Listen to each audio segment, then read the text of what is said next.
Hi, this is Lindsay, the LED lady. We're here at the launch party of Lighting Magazine with Ray Molony, the editor of Lighting Magazine. Ray, what a wonderful night you're hosting. Yes, indeed, and we've been very, it's great that we had a great welcome here in New York, and we're great to see so many great names from the worlds of lighting design and architecture coming out to support us tonight, so yeah, it's been great. I noticed in the magazine there was a lot of coverage of the luminaries, and I don't mean the lighting fixtures, I mean the people that brought us buildings that went unnoticed before and then had a transformation. Can you tell me about some of these luminaries, these lighting solutionaries that I call them, that are in your magazine, featured for the first time? Yeah, well, we think there's a lot we can learn from the past and from the great men and women who pioneered the industry and on what they did. So, for instance, in the current issue, we're looking at Paul Henningsen, who was an architect. He was obsessed by lighting. He was a perfectionist. He was a polemicist. He was a bit of a crazy guy, but he created some of the best and most enduring light fittings of all time. And right here in New York, the guy who invented track lighting, Edison Avery Price, he was based here, and he's an incredibly interesting guy.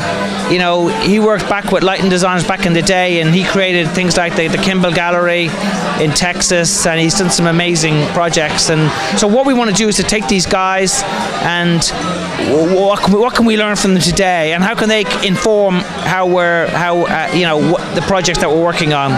So for instance, we got Achille Castiglione doing a major retrospective on him in the next issue. So these are the kind of guys we're looking at, and these were pioneers, but we can learn loads from them. I think sometimes the lighting design community, we have a short memory and we forget the great stuff that went on, the Richard Kellys of this world and the work that they did, and because we're just standing on the shoulders of giants, really. Who's your audience for this magazine? The audience for our magazine is architects and lighting designers, and people like commercial interior design like Gensler's and people like that. But what we'd say in terms of the LED thing is the principles of lighting stay the same, but what LEDs can help us do is bring electric lighting and day lighting together and integrate into the architecture better. Because we believe that when you integrate daylight and you integrate electric lighting, that's where the magic happens. That's where it really starts to happen. Because lighting shouldn't be in addition to the building. It should inform the architecture, be part of the architecture. It should be seamless, where you can't tell where one begins and one ends. And that's when you get really magic buildings, and really that's where the beauty really lies. And that's the sort of bit that we're trying to celebrate, because we see a lot of pile of architecture magazines over here and a pile of lighting magazines over here, and we're saying, well guys, this is where it's happening, in the middle. So it's bringing architecture and the lighting people together, and so we're calling it a crossover publication, Lindsay. So it's about bringing the best of both worlds and saying, you guys need to talk to each other, and we can help that cross-fertilization.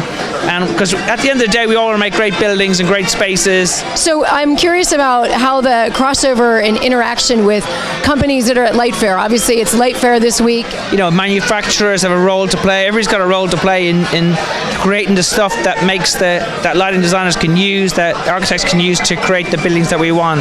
And yeah, we want to bring people together. For instance, we're doing an event in London in November called Lightspace.London, and so half the speakers will be architects, half the speakers will be lighting designers, and it's about getting discussions and getting those people sort of to work together. And because yes, architects are busy, and they've also had to sort of get specialists involved because buildings are so complex nowadays. And I know that lighting designers have their place on the team, on the design team, and around the table.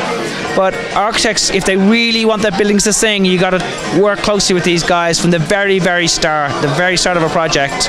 Light first, lighting should be one of the first things that they look at, the daylight and the space, and how can the electric light complement that and make the lit environment at nighttime completely different, and how can you articulate the space better using our electric light. I really appreciate your time tonight in chatting with the LED lady and your beautiful magazine, the Lighting Magazine.